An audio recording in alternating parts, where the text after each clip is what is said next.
ဘုန်းကြီးတို့တွေအတိတ်ကကုသိုလ်ကောင်းမှုရှိခဲ့တဲ့အတွက်ကြောင့်အခုလူဘဝရရှိပြီးတော့လာကြတယ်အမှတ်တမဲ့မနေသေးကြဘူးလူဘဝရတယ်ဆိုတာအတိတ်ကကုသိုလ်ကောင်းမှုရဲ့အကျိုးအနေနဲ့ရလာတာဖြစ်တယ်ကုသိုလ်ကောင်းမှုရဲ့အကျိုးကိုခံစားပြီးတော့အတိတ်ကိုမေ့ပြီးတော့ထားမယ်ကုသိုလ်တရားကိုမေ့ပြီးတော့ထားမယ်ဆိုရင်ဒီကုသိုလ်ကံစွမ်းအားတွေဟာဒီနေ့ကျတော့ကုန်သွားမှာနောက်ထပ်မဖြစ်ဘူးဆိုရင်ကုသိုလ်ကံစွမ်းအားတွေကုန်သွားပြီးတော့နောက်ဆုံးမှာကုသိုလ်တွေအရှိန်ကုန်တဲ့အခါမှာဖြစ်လာမှာကတော့အကုသိုလ်တွေပဲကုသိုလ်ကတားဆီးထားသည့်အတွက်ကြောင့်အကုသိုလ်တွေကအကျိုးမပေးနိုင်ဘူးဆိုပါစို့အဝတ္တမပူပြင်းတဲ့အရာဒီမှာပူပြင်းတဲ့နေရောင်ကိုတစ်ပင်ကနေပြီးတော့တားဆီးပေးထားသည့်အတွက်ကြောင့်တစ်ပင်အောက်ဝင်လိုက်လို့ရှိရင်အေးမြအဲ့ဒီတစ်ပင်ကြီးမရှိတော့ဘူးဆိုလို့ရှိရင်အပူခံရမှာအဲ့ဒါလိုပဲကုသိုလ်ကကုန်သွားပြီဆိုလို့ရှိရင်အကုသိုလ်ဆိုတာတွေရောက်လာပြီဆိုရင်ဆင်းရဲဒုက္ခတွေကြုံလာကြတယ်ဒါကြောင့်မို့လို့ကုသိုလ်ဟာတစ်ပင်နဲ့အလားတန်တူလို့ကုသိုလ်ပင်မျိုးစိုက်ပျိုးကြခြင်းလို့စိုက်ပျိုးဖို့လိုအပ်တယ်ဒါဖြင့်ကောင်းပြီကုသိုလ်လုပ်ချင်တယ်ဆိုတဲ့အခါဘယ်နေရာမှာကုသိုလ်လုပ်ကြမလဲစိုက်ပျိုးတယ်ဆိုတဲ့အနေအထားအဖြစ်မြတ်စွာဘုရားသခင်ကိုရောမြတ်ကကုသိုလ်တွေစိုက်ပျိုးဖို့အတွက်အကောင်းဆုံးသောလယ်မြေတာဆိုတာတန်ခါပဲဖြစ်တယ်လို့အနုတ္တရံပုံညခိတံလောကတ္တလောကရဲ့အကောင်းဆုံးလယ်မြေဟာတန်ခါပဲဖြစ်တယ်လို့ဆိုတာဟောထားခဲ့တာရှိတယ်ပေါ့ဘာဖြစ်လို့အကောင်းဆုံးလယ်မြေလို့ပြောရတယ်လဲလို့ဆိုရင်တစ်ပင်တစ်ပင်သို့မဟုတ်သီးနှံပင်တွေစိုက်ပျိုးပြီးဆိုလို့ရှိရင်ရေကောင်းရွေးချယ်ရရေကောင်းမှတစ်ပင်ရဲ့အသီးနှံတစ်ဆနှစ်ဆမကဆကောင်းများစွာရရှိနိုင်အကယ်၍မြေညံ့ပြီဆိုရင်အပင်ပေါက်တော်လည်းပဲထိုအပင်ကအသီးများစွာမထွက်လာဘူးတဲ့ဒါကြောင့်မို့အပင်လဲတန်အသီးတွေလည်းများတဲ့မြေမျိုးကိုရွေးချယ်ပြီးတော့စိုက်ကြဒါမို့ဒါနကောင်းမှုလုပ်တယ်ဆိုတဲ့အခါမှာလည်းပဲတန်ခါကိုလှူဒန်းတာဟာအင်မတန်မှရှားရှိလာတဲ့အကျိုးတရားတွေအင်မတန်မှထူးကဲနိုင်တယ်ဒီလိုဆိုတာဒါကြောင့်မို့လို့တန်ခံတရဏံဂစ္ဆာမိလို့ဘုရားဘာသာဝင်တွေဆိုတဲ့တန်ခါသည်ဆင်းရဲဒုက္ခမှကင်းကွာအောင်ဆင်းရဲဒုက္ခတွေကိုဖယ်ရှားပြစ်နိုင်တယ်လို့တန်ခါဟာတို့ရဲ့ဘဝဒုက္ခတွေကိုဖယ်ရှားနိုင်တယ်လို့ယုံကြည်လက်ခံပါတယ်လို့ဒီလိုအဓိပ္ပာယ်နဲ့တန်ခါတရဏံကိစ္စပဲလို့တရဏဆိုတာဆင်းရဲဒုက္ခတွေကိုဖယ်ရှားခြင်းအကာအကွယ်ပေးခြင်းလို့အဓိပ္ပာယ်ဥပမာပဲတစ်ပင်အောက်ဝင်နေဆိုတဲ့ပုဂ္ဂိုလ်တွေကဘာရည်ရွယ်ချက်နဲ့ဝင်တာတော့ဆိုနေရဲ့အပူဒဏ်ကိုတစ်ပင်ကကာကွယ်ပေးလိုက်မယ်ဆိုတဲ့ရည်ရွယ်ချက်နဲ့တစ်ပင်အောက်ဝင်တယ်တစ်ပင်အောက်ဝင်လိုက်လို့ရှိရင်တစ်ပင်ရဲ့အရိပ်မှာလူတွေဟာနေရဲ့အပူဒဏ်ကအကာအကွယ်ရပြီးတော့အေးမြချမ်းသာကြတယ်ထို့တူပဲတန်ခံတရဏံဂစ္ဆာမိဆိုတဲ့အဓိပ္ပာယ်ကတန်ခါသည်ဆင်းရဲဒုက္ခတွေကတို့ကိုအကာအကွယ်ပေးတယ်ဆိုတဲ့ယုံကြည်ချက်နဲ့တန်ခံတရဏံဂစ္ဆာမိလို့ဒီလိုဆိုဒါဖြင့်ဘယ်လိုအကာအကွယ်ပေးတာလဲဆိုတာတော့သိဖို့လိုအပ်တယ်ပေါ့ဆင်းရဲဒုက္ခတွေကသက်သာသွားအောင်ဘယ်လိုတွေအကာအကွယ်ပေးတယ်လဲဒီနေရာမှာတန်ခါဆိုတာဘာကိုခေါ်တာလဲဆိုတာကိုဘုန်းကြီးတို့တွေနားလည်ဖို့လိုအပ်တယ်ဘုရားဘာသာဝင်သူတော်စင်တွေတန်ခံတရဏံဂစ္ဆာမိလို့မကြာခဏဆိုလေးရှိကြတရဏဂုံဆိုနေကြအဲ့တော့တန်ခါဆိုတာဘာကိုခေါ်တာလဲလို့ဆိုမေးတန်ခါဆိုတာအခုခေတ်တချို့လူတွေပြောနေတဲ့သင်္ကန်းဝတ်ထားတဲ့ပုဂ္ဂိုလ်တဦးတည်းကိုသွားပြီးတော့တန်ခါလို့ခေါ်တာမမှန်ဘူးတန်ခါဆိုဒီမှာဘုန်းကြီးတစ်ပါးတည်းကိုရင်တစ်ပါးတည်းဥစဉ်တစ်ပါးတည်းကိုတန်ခါလို့မခေါ်ဘူးတန်ခါလို့ဆိုဒီမှာအဖွဲ့အစည်းလို့အဓိပ္ပာယ်ရတယ်ဘယ်လိုနည်းနဲ့ဖွဲ့စည်းထားတာတော့လို့ဆိုဒိဋ္ဌိသီလတမ္မည ဒိဋ္ဌိသီလပမင်ညေနတံခတိတပံငောဒိဋ္ဌိသီလပမင်ညတံခာတေနတံခတိတတပံငောလို့ဆိုတဲ့အတိုင်းအမြင်ချင်းတူတယ်ကိုချင်းသီလချင်းတူတယ်အမြင်ချင်းလည်းတူရမယ်ကိုချင်းသီလချင်းလည်းတူတယ်အဲ့ဒီအမြင်ချင်းတူကိုချင်းသီလချင်းတူတဲ့ပုဂ္ဂိုလ်တွေရဲ့အဖွဲ့အစည်းကိုတန်ခါလို့ဒီလိုပြောတယ်အဲ့ဒီတန်ခါဟာတူတဲ့ကိုတန်ခါမခေါ်ဘူးဆိုတာသတိထားဖို့လိုပါတယ်တန်ခါဆိုတာအဖွဲ့အစည်းကြီးတစ်ခုလုံးကိုရည်ညွှန်းတယ်မြတ်စွာဘုရားသခင်ကိုရောမြတ်ဘုရားဖြစ်သူရောက်တဲ့အခါမှာပထမဆုံးသာသနာဝင်လာတာရှင်ကွန်းတဲ့ညတူတဲ့ပဲရှိသေးတယ်ပြီးတဲ့အခါကျတော့ဝပ္ပမထေရဗတ္တိယမထေမဟာနာမထေအတ္တစီမထေဆိုပြီးတော့ပစ္စဝဂီ၅ပါးဆင့်ငယ်သာသနာဝင်လာကြတဲ့အခါသာသနာမှာပထမဆုံးပစ္စဝဂီ၅ပါးဆိုတဲ့တန်ခါအဖွဲ့အစည်းတစ်ခုပေါ်လာခဲ့တယ်အဲ့တော့တန်ခါဆိုတဲ့အဖွဲ့အစည်းဟာဘယ်နှပါးရှိရသလဲလို့ဆိုရင်ဝီနီးကျမ်းကအရာဆိုလို့ရှိရင်၄ပါးအနည်းဆုံးရှိရ၄ပါးရဲ့အထက်ကိုမှတန်ခါလို့ခေါ်တယ်၄ပါးနဲ့၄ပါးအထက်ကိုတန်ခါလို့ခေါ်တယ်တပါးနှစ်ပါးသုံးပါးကိုတန်ခါလို့မခေါ်ဘူး၄ပါးကအထက်ကိုတန်ခါလို့ဆိုတယ်တန်ခါတရဏံကိစ္ဆာမိဆိုတာတပါးတည်းကိုကိုးကွယ်တာမဟုတ်ဘူးနှစ်ပါးကိုကိုးကွယ်တာမဟုတ်ဘူးတန်ခါသုံးပါးကိုကိုးကွယ်တာမဟုတ်ဘူးအစုအစည်းအဖွဲ့အစည်းတစ်ခုအနည်းဆုံးဝိနိကံဆောင်ရွက်တဲ့အခါ၄ပါးရှိရ၄ပါးကိုမှတန်ခါလို့ဒီလိုသတ်မှတ်တယ်ဟောဒါကသုတ်တန်နီးကြတော့ဒီတပါးဆိုရင်ပုဂ္ဂိုလ်လို့ခေါ်တယ်နှစ်ပါးသုံးပါးဆိုလို့ရှိရင်အများလို့ခေါ်တယ်အဲ့ဒီအများရဲ့အစုအစည်းကိုကြတော့မှတန်ခါလို့ခေါ်တယ်အဲ့တော့ဝိနည်းအဆိုရတန်ခါဟာအနည်းဆုံး၄ပါးရှိတယ်လို့မှတ်သားရအောင်အဲ့ဒါလို့အနည်းဆုံး၄ပါးရှိတဲ့မြတ်စွာဘုရားရဲ့တပိတာဝကအစုအပေါင်းကိုတန်ခါလို့ဒီလိုခေါ်တယ်လို့ဆိုဒီကနေ့လက်ရှိတန်ခါတွေကိုတန်မုတိတန်ခါလို့ခေါ်တယ်မြတ်စွာဘုရားလက်ထက်ကအရိယတန်ခါတွေကိုတော့အရိယတန်ခါလို့ခေါ်တယ်အရိယတန်ခါတွေရဲ့သင်္တုဝိနည်းစိကံအတိုင်းသာသနာမှာသိက္ခာတင်ပြီးတော့သင်ဝင်ထားတဲ့ပုဂ္ဂိုလ်တွေကိုတမ္မုဒိတန်ခါတမ္မုဒိတန်ခါဆိုတာအရိယာလည်းပါတယ်ပုထုဇဉ်လည်းပါတယ်အဲ့ဒါလို့မြတ်စွာဘုရားရဲ့တပိတာဝကအပေါင်းဘိက္ခုယဟန်တော်လို့ဆိုတဲ့အရိယတာဝကအပေါင်းဒါတန်ခါလို့ခေါ်တယ်အမျိုးသမီးဘိက္ခုနီတွေရဲ့အပေါင်းကိုလည်းပဲတန်ခါလို့ပဲခေါ်တယ်အဲ့တော့ဘုရားလက်ထက်ကတော့ဘိက္ခုတန်ခါဘိက္ခုနီတန်ခါလို့တန်ခါဟာကိုချင်းသီလလည်းတူညီတယ်အမြင်ချင်းလည်းတူညီတယ်အဲ့ဒီပုဂ္ဂိုလ်မျိုးတွေကိုတန်ခါလို့ခေါ်အဲ့တော့တန်ခါဆိုတာတဦးတယောက်ကိုမခေါ်ဘူးလို့ဒီလိုပြောအဖွဲ့အစည်းရဲ့နာမည်အဲ့တော့ကုသိုလ်ကောင်းမှုပြုတဲ့အခါမှာတဦးတယောက်မှပြုတာတဲ့အဖွဲ့အစည်းကိုရည်ညွှန်းပြီးတော့လှူတာတန်းတာဟာပို့ပြီးတော့ကောင်းကျိုးချမ်းသာရစေနိုင်တယ်ပြောအဲ့ဒါကိုတတိထားဖို့တန်ခါကိုရည်ညွှန်းပြီးတော့လှူတယ်ဒီကနေ့လက်ရှိတန်ခါတွေရဲ့တန်ခါတွေအနေထားကနေပြီးတော့မြတ်စွာဘုရားလက်ထက်ကရှင်သာရိပုတ္တရာတို့အစဆုံးတန်ခါဖြစ်လာတဲ့ပစ္စဝဂီတို့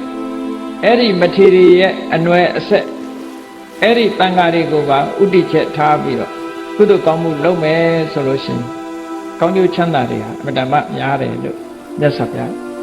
ဘာဖြစ်လို့လဲဆိုအနုတ္တရံပုံညာခိတ္တံလောကတလောကရဲ့ကုသိုလ်ပင်မျိုးစိုက်ပျိုးဖို့ရတဲ့အကောင်းဆုံးကုသိုလ်မြေလွှာပဲလို့ဒီလိုခေါ်တာဘာဖြစ်လို့အကောင်းဆုံးလို့ပြောအပြားကိုယ်တိုင်ကိုယ်တွေ့ဒါနကောင်းမှုတွေဒါနပါရမီဖြည့်ဆည်းခဲ့တဲ့အချိန်မှာကိုချင်းသီလနဲ့ပြည့်စုံပြီးတော့ဒီလိုတန်ခါအဖွဲ့အစည်းကိုလှူနိုင်တဲ့ဘဝဆိုတာအဝတ္တမနည်းတယ်မလှူခဲ့ရတဲ့ဘဝတွေကများတယ်ဆိုပါစို့ဝေလာမပုံနာကြီးဖြစ်တဲ့အချိန်တုန်းက အကုန်ကြများစွာခံပြီးတော့သမယေချောင်းစည်းမြအလှကြီးပေးခဲ့တော်လည်းပဲအလူကံပုဂ္ဂိုလ်တွေဟာကိုချင်းတိလမရှိကြတဲ့တရဏဂုံမတီကြတဲ့တာမန်ပုဂ္ဂိုလ်တွေဖြစ်တယ်။ဘာနဲ့ဥပမာတူတော့ဆိုရင်အမတန်ကောင်းတဲ့မျိုးစေ့တွေကိုကြက်တီးကုန်းမြေကြီးပေါ်မှာကျဲချရတယ်လို့ပဲ။ဟောမြေဩဇာမရှိတဲ့တွေ့ချောက်နေတဲ့ကြက်တီးကုန်းမြေပေါ်မှာကျဲချလိုက်တဲ့မျိုးစေ့ဟာပေါက်တဲ့ဟာကပေါက်တယ်မပေါက်တာမပေါက်ပေါက်လာပြန်တော့လဲလှီလှီကလေးဆိုလိုတာကကုသိုလ်မရဘူးလို့ပြောတာမဟုတ်ဘူးကုသိုလ်ရဖို့အမတမနည်းသွားတယ်ဒီလိုဆိုလိုတာနော်တန်ခအဖွဲ့အစည်းဆိုတဲ့မြေလွှာကြတော့အဲ့ဒီလိုမဖြစ်ဘူးတဲ့အမတမမြေဩဇာကောင်းတဲ့မြေပေါ်မှာစိုက်ပျိုးလိုက်ရတဲ့အပင်ဥပမာမဲ့လဲစပါးနဲ့ပြောမယ်ဆိုလို့ရှိရင်မြေမကောင်းတဲ့စီစိုက်လို့ရှိရင်တတင်းလောက်စိုက်လို့ရှိရင်10တင်းတို့15တင်းတို့တင်း50တို့ဒီလောက်ပဲထွက်မြေဩဇာကောင်းပြီဆိုရင်တင်း100ဆိုလိုတာကအစ100အစ1000ဒီလိုရနိုင်တာပြောနော်အဲ့ဒါကြောင့်မို့လို့တန်ဃာတွေကြတော့အဝတ္တမမြတ်စွာဘုရားရဲ့တပိတာဝကအရိယတန်ဃာတွေတပိတာဝကအရိယတန်ဃာတွေဟာထူးခြားတဲ့ဂုံကြီးဂုံသွေးတွေရှိကြတယ်အပကနံပိကာရဏံဝိပုလဖလပတိလာဘကရဏေနတံဃောလို့ဆိုတဲ့အတိုင်းနည်းနည်းလေးလူတာဟာအများကြီးအကျိုးရတယ်တန်ဃာတွေကကိုချင်းတိလရှိလာပြီကိုချင်းတိလရှိတဲ့ပြီးရတယ်တန်ဃာတွေကိုလှူလိုက်ရပြီဆိုလို့ရှိရင်စွန်းလေးတစ်စွန်းနဲ့တင်ပဲရလိုက်တာကအများကြီးဆိုလိုတာကအရင်နည်းကနည်းနည်းလေးအမြတ်များများရတယ်လို့ဒီလိုပြောတာဒါကလှုပ်တက်လို့ရှိရင်ပို့ပြီးတော့ရမြေကလည်းကောင်းတယ်ကိုယ့်ရဲ့စိတ်နှလုံးကလည်းကောင်းတယ်ဆိုလို့ရှိရင်ပို့ရစီးပွားရေးလှုပ်တယ်လို့ပဲတစ်ပင်စိုက်တယ်လို့ပဲတစ်ပင်စိုက်တဲ့ပုဂ္ဂိုလ်ကလည်းမြေကိုလည်းရွေးတတ်တယ်မျိုးစိကောင်းကောင်းကိုလည်းရွေးတယ်စိုက်ပျိုးပြီးတဲ့အခါမှာလည်းပဲစောင့်ရှောက်မှုတွေပေးတယ်ဆိုလို့ရှိရင်ဒီတစ်ပင်ဟာတိနံပို့ထွက်တယ်အဲ့ဒါလိုမဟုတ်ဘဲနဲ့မျိုးစိကလည်းညံ့တယ်မြေကလည်းညံ့တယ်စောင့်ရှောက်မှုကလည်းအားနည်းတယ်ရေလောင်းပေါင်းတယ်မရှိဘူးဆိုလို့ရှိရင်တော့ဒါဒီတစ်ပင်ကလှိလှိကြီးပဲဖြစ်တယ်အဲ့တော့ကုသိုလ်ကောင်းမှုလုပ်တဲ့အခါမျိုးစိလည်းကောင်းဖို့လိုတယ်မြေလည်းကောင်းဖို့လိုတယ်မိမိရဲ့ကြိုးစားအားထုတ်မှုစိတ်နေသဘောထားဆိုတာလည်းလိုအပ်တယ်လို့ဆိုတတိထားပေါ့လူတတ်တဲ့ပုဂ္ဂိုလ်တွေကပိုရအေးတန်ဃာတွေကိုအာယုံပြုပြီးတော့လှူလိုက်တဲ့အခါအပကနံပိကာရဏလက်အိုလေးတစ်ချိန်ခြီတာပဲဖြစ်စေဆွန်ကလေးတစ်စုံလောင်းလိုက်တာပဲဖြစ်စေပန်းကလေးတစ်ပွင့်နဲ့ပူဇော်လိုက်တာပဲဖြစ်စေနောက်ဆုံးမှဘာမှမရှိလို့ရှ िख ိုးဝှချလိုက်တာပဲဖြစ်စေအဲ့ဒီကုသိုလ်ကောင်းမှုဟာအတ္တမချီးပွားသွားမြတ်စွာဘုရားလက်ထက်တော်အခါကာလတုန်းကစန္ဒာလီလို့ခေါ်တဲ့သူဆင်းရဲမကြီးသရောင်းစားမကြီးတယောက်ရှိအဲ့စန္ဒာလီဆိုတဲ့သရောင်းစားမကြီးအတ္တမဆင်းရဲရှာဝတ်ထားတဲ့အဝတ်ကလည်းဆုပ်ဆုပ်ပြက်ပြက်စားရတယ်လည်းထမင်းနတ်မှန်အောင်မစားရတောင်းစားလို့ရတဲ့အခါရတယ်မရတဲ့အခါမရအသက်ရလည်းကြီးလာအဲ့ဒါလို့ဆင်းရဲဒုက္ခရောက်နေတဲ့စန္ဒာလီဆိုတဲ့ဒီသရောင်းစားမကြီးဟာရှင်သာရိပုတ္တရာတို့ရှမောက္ကလန်တို့ဆွမ်းခံကြွတဲ့အခါမြတ်စွာဘုရားနဲ့အတူဆွမ်းခံကြွတဲ့အချိန်ရှမောက္ကလန်ကတိုက်တွန်းတယ်မြတ်စွာဘုရားနဲ့တန်ဃာတွေကိုလက်ဥချီလိုက်လက်ဥချီလိုက်ငေးမနေနဲ့တချို့ကတန်ဃာလမ်းတွေတောင်မှလက်ဥချီရကောင်းမှမသိဘူးဆိုတော့ကုသိုလ်ရမှမသိတော့ပါမှန်လားနော်ဘာမှလူစရာမရှိလည်းပဲတန်ဃာတွေတွေ့လို့ရှိရင်ဩမြတ်စွာဘုရားရဲ့လက်ထက်ကအရိယတန်ဃာတွေဟာဒီလိုအဆက်အနွယ်တွေပါလားလို့ဆိုပြီးတော့လက်ဥကလေးချီလိုက်အဲ့ဒီမှာလည်းပဲစန္ဒာလီဆိုတဲ့သရောင်းသားမကြီးဟာလက်ဥချီရမှမသိဘူးမသိတဲ့အခါရှင်မောက္ကလန်ကနေပြီးတော့လက်ဥချီဖို့သူ့ကိုပြောလိုက်ဘုရားကြွလာတာဘုရားကိုလက်ဥချီလိုက်ရှ िख ိုးလိုက်လို့ပြောလိုက်တဲ့အချိန်မှာသူရှင်မောက္ကလန်တိုက်တွန်းချက်အရာ အားတက်တရောနဲ့ရသော်ဘုရားကိုလက်ဥချီလိုက်တယ်ရှိခိုးလိုက်မကြခင်မဲ့တန်ဃာတွေလက်ကြွသွားရောလမ်းမှာတွေ့တဲ့နွားတစ်ကောင်ကသူ့ကိုခွေလိုက်တာနဲ့အဲ့ဒီအဖွားကြီးကဆုံးသွားနော်သူ့မှာကုသိုလ်ကောင်းမှုဆိုလို့ဘာမှမရှိဘူးရှင်မောကလန်ကလက်ဥချီလိုက်ရှိခိုးလိုက်ဆိုလို့သူလက်ဥချီပြီးတော့ရှိခိုးလိုက်တာဒီကုသိုလ်လေးပဲရှိဟောသေတဲ့အခါကျတော့သူသေသွားတဲ့အခါကျတော့ဘယ်ရောက်သွားတော့ဆိုဗိမာန်ကြီးနဲ့သွားပြီးနတ်သမီးကြီးဖြစ်နေတယ်ဘယ်သူကနေပြီးတော့ကဲတင်ပေးလိုက်တာလို့ဆိုမြတ်စွာဘုရားနဲ့တန်ဃာတွေကိုလက်ဥကလေးချီလိုက်တာတွေကကဲတင်ပေးလိုက်တာဘလောက်ဆင်းရဲဒုက္ခတွေကတက်တာသွားတယ်စဉ်းစားကြည့်အဲ့တော့လောကကိုမမြင်ရတဲ့အခါကျတော့လူတွေကယုံကြည်မှယုံတာသို့တော့ကိုလှုပ်လိုက်တဲ့ကုသိုလ်ကောင်းမှုရဲ့အကျိုးကျေးဇူးပါဒီလိုရှိတယ်ဆိုဝိမာနဝတ္ထုမှာမှတ်တမ်းနေရှိတယ်ရှင်မမောက္ကလန်ကိုရောမြတ်ကတကူတော်နဲ့နတ်ပြည်ကြွသွားပြီးတော့ဗိမာန်တွေကိုလိုက်ကြည့်တဲ့အခါမှာဗိမာန်ရှင်နတ်သားနတ်သမီးတွေကထွက်ပြီးတော့ကြောကြကြောတဲ့အခါမှာဘာကောင်းမှုကြောင့်ဒီလိုဘုံဗိမာန်ကြီးရတာတော့နတ်စည်းစိမ်ဘာလို့ခံစားရတာတော့လို့တချို့ကပြောရမှာရှက်တယ်ဘာဖြစ်လို့ရှက်တုံးဆိုလို့ရှင်သူလုပ်ခဲ့တာလေးကနည်းနည်းလေးရထားတာကအများကြီးအဲ့ဒါကြောင့်မလို့ပြောရမှာရှက်တယ်သမင်းညိုးလေးလှူလိုက်တာနဲ့ဆွန်လေးတစ်စွန်းလောင်းလိုက်တာနဲ့ပန်းလေးတစ်ပွင့်လှူလိုက်တာနဲ့သူ့ရဲ့စေတနာတရားစွမ်းအားတွေကနေအကျိုးပေးလိုက်တာရလိုက်တာဗိမာန်ကြီးတွေနဲ့ချမ်းသာဒုက္ခတွေရနေတယ်လို့အဲ့ဒါလို့ရတာဟာမြတ်စွာဘုရားသာသနာတော်နဲ့ဂျုံတွေ့တဲ့အခါမှာဒီလိုကုသိုလ်ကောင်းမှုတွေရဲ့အကျိုးဟာတောက်တောက်ပြောင်ပြောင်ဖြစ်တာတဲ့တရားမင်းကြီးဆိုတာမြတ်စွာဘုရားမပွင့်ခင်ကဘုရားမပွင့်ခင်ခေတ်ကာလမှာကုသိုလ်ကောင်းမှုတွေလုပ်ပြီးတော့မာဂလူလင်ဘွားကနေပြီးတော့တရားဖြစ်သွားတာအားလုံးဒီဝတ္ထုကြားဖို့ရမဆလရွာမှာမာဂလူလင်ဥဆောင်တဲ့33ယောက်သောလူတွေဟာကုသိုလ်ကောင်းမှုကိုစုပေါင်းညီညာပြီးပုံညတဟာယအနေနဲ့လုပ်ကြတက်တက်ကြွကြွလုပ်ကြအဲ့ဒါလိုကုသိုလ်ကောင်းမှုတွေလုပ်ပြီးတော့သိတဲ့အခါမှာတရားဖြစ်ကြဒါကအဲ့ဒီအချိန်မှာတန်ခါဆိုတာမရှိဘူးနော်တာမန်ပဲလူမှုရေးတွေအရက်ထဲမှာကုသိုလ်ကောင်းမှုတွေလုပ်ကြတယ်တန်ခါဆိုတာမရှိဘူးနောက်ဖျားပွင့်လာတဲ့အခါကျတော့တန်ခါတွေကိုကုသိုလ်ကောင်းမှုလုပ်ပြီးတော့ရောက်လာတဲ့နတ်တွေကဘုံမိတ်မှန်တွေကလည်းတရားမင်းကြီးတို့နေတဲ့ရှေးကရောက်လာတဲ့နတ်တွေတဲ့ဘုံမိတ်နတ်တွေရဲ့ဘုံမိတ်မှန်နဲ့ပို့ပြီးတော့တောက်ပြောင်နေတယ်အဝတ်အစားတွေကလည်းပို့ပြီးတော့တစ်လွင်နေတဲ့ရုပ်အဆင်းတွေကလည်းပို့ပြီးတော့လှတယ်ချမ်းသာဒုက္ခတွေကလည်းပို့ကောင်းလာတယ်ဟောဖရာသာသနာတော်နဲ့ကြုံတွေ့ပြီးတော့သာသနာတွင်မှာလုံးလျရတဲ့ကုသိုလ်ကောင်းမှုတွေဟာတရားမင်းကြီးရဲ့အရှိန်ဝါ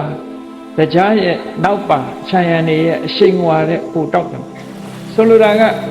ဘုရားမပွင့်ခင်ကကုသိုလ်ကောင်းမှုလုပ်တဲ့နတ်တွေနဲ့ကုသိုလ်ကောင်းမှုလုပ်လို့နတ်ပြည်ရောက်တဲ့နတ်တွေနဲ့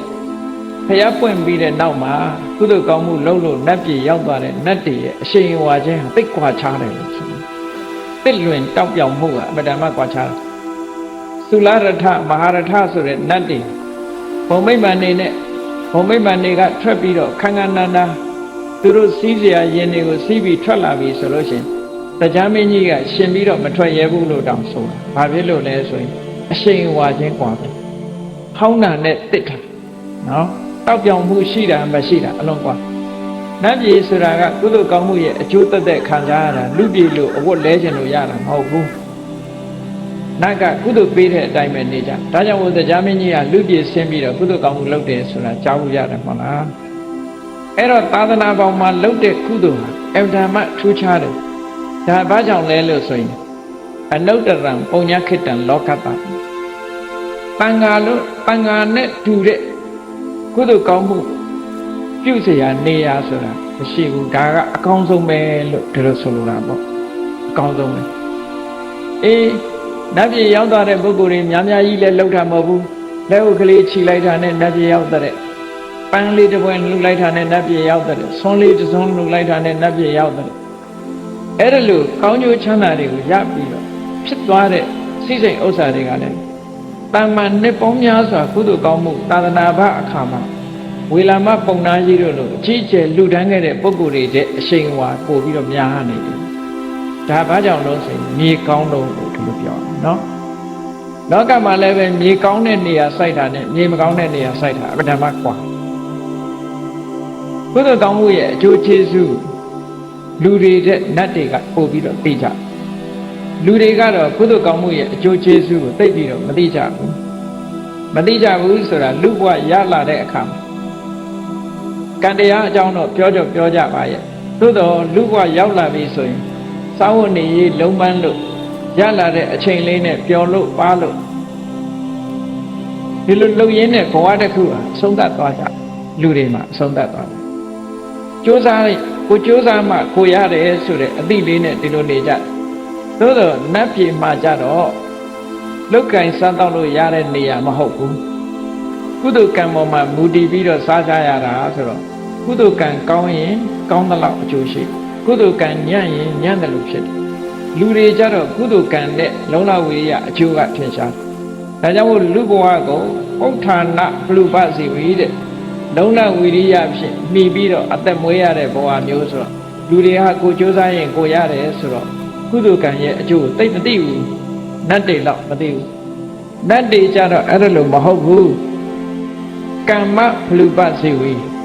အတိတ်ဘဝကလုပ်ခဲ့တဲ့ကံတရားရဲ့အကျိုးကိုခံစားပြီးတော့နတ်တွေကသိကြကံတက်တဲ့ပုံမှာအမိပြုပြီးတော့အသက်မွေးကြရတာဆိုတော့ကုသိုလ်ကံရဲ့အကျိုးကိုပို့ပြီးတော့သိတတိထားမိတယ်ပေါ့လူတွေဒါကြောင့်မို့နတ်တွေကသူတို့တောင်းတဆုံးဘုံဘဝဟာဘယ်ဟာလဲလို့ဆိုရင်လူဘဝလူဘဝကိုသိတောင်းတတယ်ဘာဖြစ်လို့တောင်းတလူဘဝရမှကုသိုလ်ကောင်းမှုဆိုလုပ်ခွင့်ရနတ်ပြည်မှာရောကုသိုလ်ကောင်းမှုလုပ်လို့မရဘူးလားဆိုအမြဲတမ်းအခွင့်နည်းတယ်လို့ပြောလူပြည်မှာဒါနကောင်းမှုလုပ်ခြင်းလည်းရတယ်သီလဆောက်တည်ခြင်းလည်းရတယ်ကမ္မထံဘာဝနာပွားများလို့ရတယ်ဒါကြောင့်မို့လို့နတ်တွေကနေကြည့်လိုက်လို့ရှိရင်လူဘဝဟာရခဲ့တဲ့ဘဝတစ်ခုဖြစ်ကုသိုလ်ကောင်းမှုတွေအများကြီးလုပ်နိုင်လို့သို့တော်လူတွေကလုပ်ကြသလားလို့ဆိုမလုပ်ဘူးမိမိလျော်ရောနေကြတဲ့လူတွေကများတယ်ပေါ့ကုသိုလ်ကောင်းမှုလုပ်တဲ့ပုဂ္ဂိုလ်တွေသားလည်းနတ်ပြည်နတ်ချမ်းသာကိုခံစားကြရတာဒါကြောင့်မို့လို့နတ်ပြည်ကနတ်တွေကလူဘုံကိုသူအတိဘုံလို့သတ်မှတ်ကြတယ်နတ်ပြည်ကနတ်တွေသိလို့ရှိရင်လူပြည်ကိုရောက်ဖို့သူတို့မှာစိတ်ဆန္ဒရှိကြဘာဖြစ်လို့လဲဆိုလူပြည်ရောက်လာတဲ့အခါမှာကုသိုလ်ကောင်းမှုတွေကိုထပ်လုပ်တယ်လုပ်ပြီးရင်နတ်ပြည်ကိုပြန်သွားခြင်းဒါကြောင့်မို့လို့လူပြည်နေခြင်းလို့လာတာတော့မဟုတ်ဘူးနော်လူနဲ့နတ်နဲ့ဆိုဘလောက်ကွာခြားတယ်လဲလို့ဆိုလို့ရှိရင်လူတွေရဲ့အနံ့နတ်တွေကမခံနိုင်ဘူးတဲ့လူတွေကသာကိုယ်အနံ့ကိုမှုေးနေကြတာလေနတ်တွေကတယုဇနာလောက်ကလူတွေရဲ့အနံ့ကိုမခံနိုင်ကြဘူးဟုတ်တော့ဟုတ်တော့နော်တရိစ္ဆာန်ယုံနဲ့သွားကြည့်ရင်တရိစ္ဆာန်တွေရဲ့အနံ့လူတွေကမခံနိုင်ဘူးလေအဲ့ဒီအနံ့ကိုမခံနိုင်ဘူးလူတွေရဲ့အနံ့ကိုလည်းပဲနတ်တွေကမခံနိုင်ဘူးနတ်နေတယ်ဟောအဲ့တော့လူတွေကတော့ကိုယ်ချင်းချင်းကိုမှုေးနေကြတာပဲတရိစ္ဆာန်တွေကလည်းသူတို့အချင်းချင်းကြတော့မှုေးနေကြတာပဲနော်နေသားကြပြီးတော့မှုေးကြိုင်နေကြလူတွေရဲ့ချမ်းသာဒုက္ခနဲ့နတ်တွေရဲ့ချမ်းသာဒုက္ခဆိုတာအလွန်တရာကွာခြားတယ်အလွန်တရာကွာခြားပေမဲ့လို့သူတို့ကလူပြည်ဖြစ်ချင်တာဘာကြောင့်လဲလို့ဆိုရင်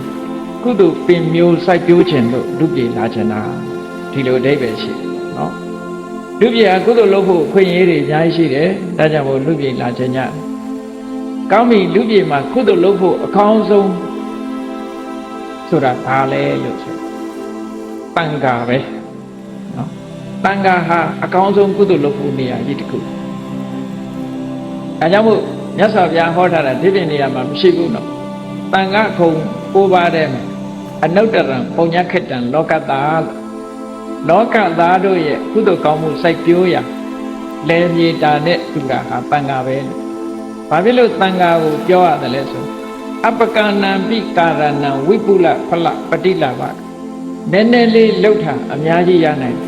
ဗမာတွေပြောလို့ရှိတဲ့ညောင်စိတ်လေးလောက်လှူတော့ညောင်မင်းကြီးလောက်ရတယ်ဆိုတဲ့အကျိုးမျိုးပေးနိုင်တာတန်ခါပဲဒီလိုဆိုအဲ့တော့တန်ခါဆိုတာဘုန်းကြီးတွေလှူတာဒီလောက်အကျိုးရလားလို့ဆိုဘုန်းကြီးတစ်ပါးတည်းကိုလှူတာပြောတာမဟုတ်ဘူး တန်ခါကိုလှူတာပြောနော်အဲ့ဒါကိုကွဲပါစေနော်တန်ခါနဲ့ဘုန်းကြီးတစ်ပါးနဲ့မတူဘူးဆိုကိုရည်ရွယ်ချက်ကတန်ခါကိုရည်ရွယ်ရမယ်ပုဂ္ဂိုလ်ကိုမရည်ရွယ်ရဘူးပုဂ္ဂိုလ်ဆိုတာတစ်ခါတလေအမြင်တော်တာရှိခြင်းရှိမယ်အမြင်မတော်တာရှိမယ်ကောင်းတာရှိတယ်မကောင်းတာရှိတယ်တန်ခါဆိုတဲ့အဖွဲ့အစည်းကြတော့မကောင်းမှုဆိုတာမရှိဘူးအရိယာမြတ်စွာဘုရားရဲ့တတိတာဝကအဖွဲ့အစည်းကိုလှူပါတယ်အဲ့ဒီထဲမှာပုဂ္ဂိုလ်တဦးကကိုယ်စလဲတာဖြစ်တယ်ကိုလှူလိုက်တဲ့ပုဂ္ဂိုလ်ကကိုယ်စလဲတာကိုယ့်ရဲ့ရည်ရွယ်ချက်ကပုဂ္ဂိုလ်မဟုတ်ဘူးတန်ခါကိုရည်စူးတယ်လို့စိတ်ကိုအဲ့ဒါလို့ထားထားရနော်အဲ့ဒါလို့ထားတတ်လို့ရှိရင်မြတ်စွာဘုရားကဒက္ခိဏဝိပင်္ဂသုတ်မှာဟောထားတာကိုမှတ်သားသင့်တယ်နောင်တစ်ခေတ်မှာတဲ့ကိုချင်းတရားတွေပြက်ပြားလာတဲ့အခါမှာဘုန်းကြီးတွေကဘာဖြစ်လာယဟန်တွေကဘာဖြစ်လာလဲလို့ဆိုရင်နောက်ဆုံးမှာပထမတော့သင်္ကန်းဝတ်ထားကြတယ်နောက်ဆုံးရောက်တဲ့အခါကျတော့အဲ့ဒီသင်္ကန်းကိုမဝတ်တော့ဘူး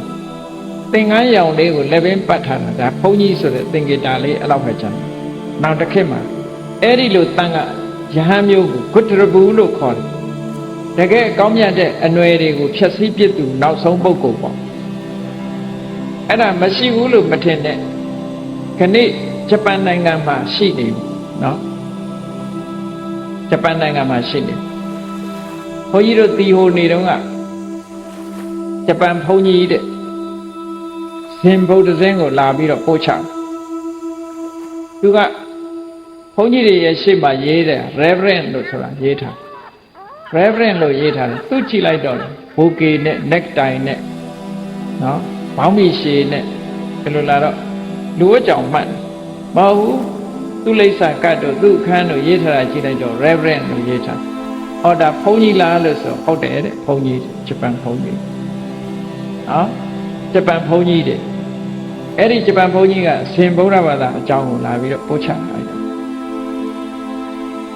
ဘယ်ချိန်မှာဘုန်းကြီးအပင်ဆောင်လုံးဆိုလို့ရှိရင်ဘာသာရေးအခမ်းအနားတစ်ခုလုပ်တဲ့အခါကျတော့အပေါ်ကဝိယုံကြီးတစ်ခုခြုံပြီးတော့ဘုန်းကြီးအပင်ဆောင်ဒီပြင်ချိန်မှာတော့သူကသားနဲ့မယားနဲ့နော်သားနဲ့မယားနဲ့နေတာဒါဂျပန်ပြည်မှာတကယ်ရှိနေပြီပေါ့အဲ့ဒီမှာဂျပန်ဘုန်းကြီးတစ်ပါးဆိုရင်ကိုရဆန်ကဂျပန်ဘုန်းကြီးတစ်ပါးဆိုလို့ဗမာနိုင်ငံကဗမာအမျိုးသမီးတယောက်နဲ့အိမ်အောင်ကြဟိုလွန်ခဲ့တဲ့2 နှစ်လောက်ကရန်ကုန်လာပြီးတော့သူအမျိုးသမီးကအလုံးလုံးအလှလှတဲ့အခါမှာအဲ့ဒီဂျပန်ဘုန်းကြီးလည်းပါလာဘာသာရေးခန္ဓာလုပ်တဲ့အခါတော့သင်္ကန်းတို့ဝိယုံခြုံလိုက်တယ်ဒီပြင်အချိန်ရောက်တဲ့အခါကျတော့ပစိုးနဲ့အင်ကြီးနဲ့လူဝတ်ကြောင်နေတယ်ဟောအဲ့ဒါမျိုးဟာမြတ်စွာဘုရားဟောခဲ့တဲ့ဂုတ္တရဘူးဆိုတဲ့ယဟန်မျိုးဖြစ်သွားတယ်ပေါ့အဲ့ဒီမြတ်စွာဘုရားကဘယ်လိုဟောခဲ့တယ်ဆိုအဲ့ဒီလိုဂုတ္တရဘူးဆိုတဲ့ယဟန်မျိုးခေတ်ရောက်လာတဲ့အခါမှာတဲ့တန်ခါကိုရည်စူးပြီးတော့လှူမယ်ဆိုလို့ရှိရင်တောင်မှပဲကောင်းကျိုးချမ်းသာတွေအများကြီးရနိုင်ပါသေးတယ်လို့မြတ်စွာဘုရားဟောခဲ့တယ်နော်လှူတာကသူ့ကိုလှူတာမဟုတ်ဘူးတန်ခါကိုရည်စူးရမှာနော်ကိုယ့်ရဲ့ရည်စူးချက်ကတန်ခါကိုရည်စူးရမှာအဲ့ဒီလိုရည်စူးတတ်ပါစေပုဂ္ဂိုလ်တယောက်အနေထိုင်မတတ်တာနဲ့မပြစ်မှားရဘူးတန်ခါကိုရည်စူးရကိုရည်စူးတာဒါကတန်ခါဆိုတာမြတ်စွာဘုရားရဲ့တပိတာဝက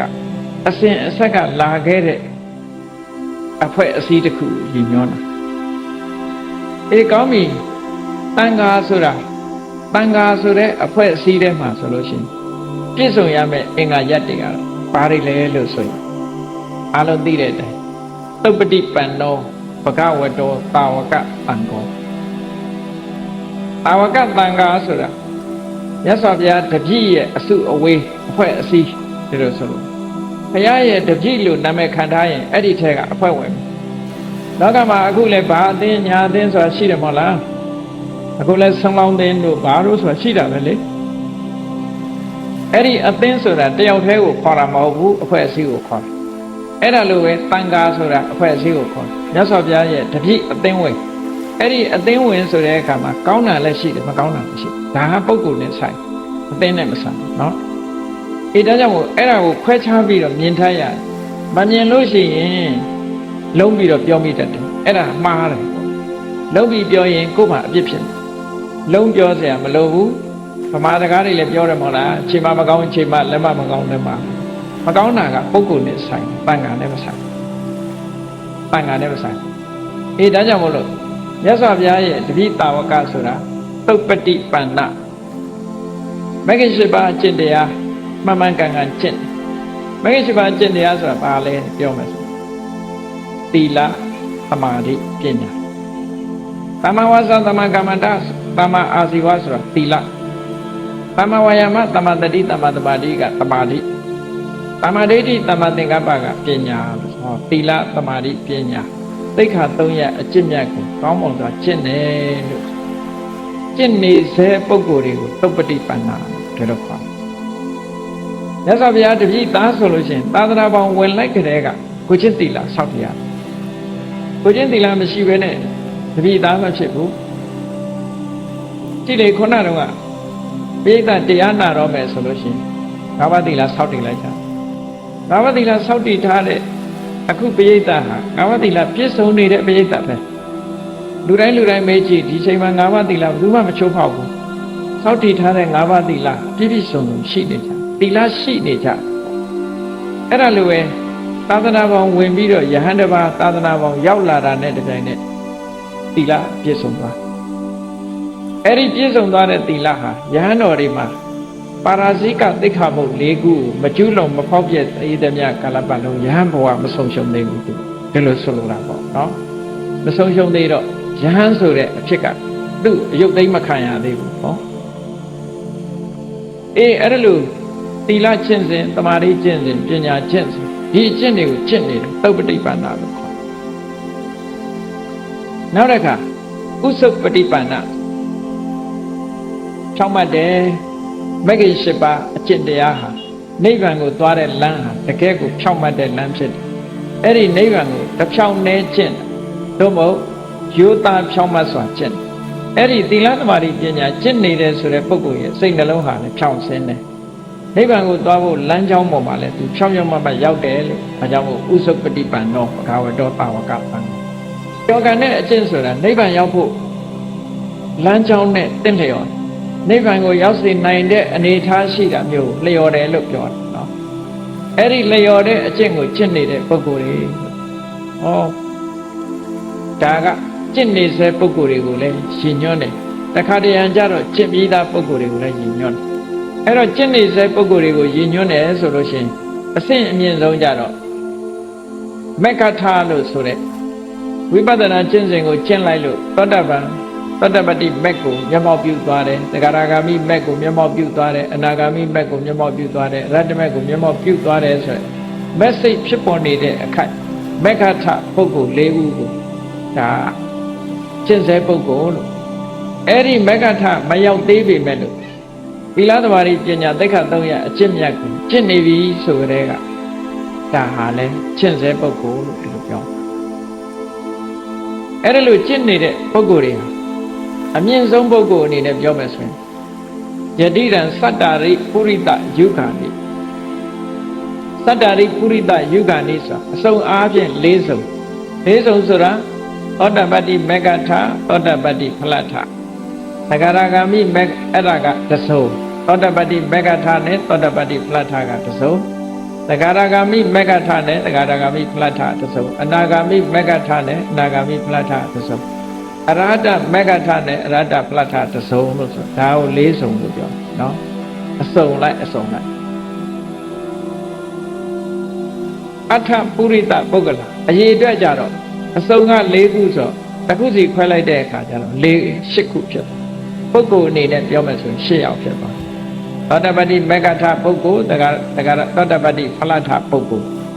၂ယောက်သဂရဂါမိမေဃထပုဂ္ဂိုလ်သရဂါမိဖလထပုဂ္ဂိုလ်၂ယောက်အနာဂါမိမေဃထပုဂ္ဂိုလ်အနာဂါမိဖလထပုဂ္ဂိုလ်၂ယောက်အရဟတမေဃထပုဂ္ဂိုလ်အရဟတဖလထပုဂ္ဂိုလ်လို့ဆို၈ယောက်ဖြစ်အဲ့ဒါဟာလမ်းဆုံးမြတ်စွာဘုရားတကယ်ကိုရောမြတ်ရဲ့ဟောကြားတော်မူခဲ့တဲ့ကျင့်စဉ်တွေကိုပေါက်ရောက်ကျင့်သွားတဲ့ပုဂ္ဂိုလ်တွေအရိယာပုဂ္ဂိုလ်လို့ခေါ်အဲ့ဒီအရိယာအဖြစ်ရောက်သွားတဲ့ပုဂ္ဂိုလ်တွေဟာဘာလဲလို့ဆိုအာဟုနေယောအာဟုနာဆိုတာအဝေးကနေယူလာတာဒီပစ္စည်းတစ်ခုဟာအနီးကမဟုတ်ဆိုပါစို့ မြစ်ကြီးနားကနန္ဒသီးကိုယူလာပြီးတော့ဒီမှာလှူတော့ဘုနိုင်ငံခြားကယူလာတဲ့ပစ္စည်းကိုလှူအဲ့ဒါလို့ဝေးလံတဲ့အယတ္တိသားတွေကယူလာတဲ့ပစ္စည်းမျိုးဟာယူလာတဲ့ပုဂ္ဂိုလ်ကမုံမုံမြတ်မြတ်ထားတဲ့ပစ္စည်းမျိုးတွေအဲ့ဒါလို့အဝေးကယူလာတဲ့ပစ္စည်းမျိုးကို